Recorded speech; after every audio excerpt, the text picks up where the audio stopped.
31 maggio 1857. Nasce Papa Pio XI, al secolo Ambrogio Damiano Achille Ratti.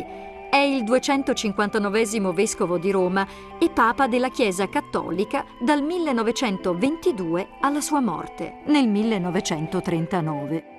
Durante il suo pontificato, Pio XI, grazie al concordato del 1929, normalizza i rapporti con lo Stato italiano e con numerose altre nazioni europee. Non ostile a Mussolini, Achille Ratti limita fortemente l'azione del Partito Popolare favorendone lo scioglimento e rinnega ogni tentativo di Sturzo di ricostituire il partito.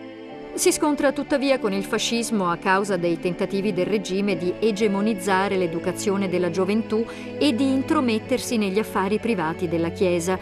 Pio XI è inoltre autore dell'enciclica Quas Primas, dove viene stabilita la festa di Cristo Re, che sancisce il diritto della religione a pervadere tutti i campi della vita quotidiana, dallo Stato all'economia, all'arte, e richiama i laici a un maggiore coinvolgimento religioso.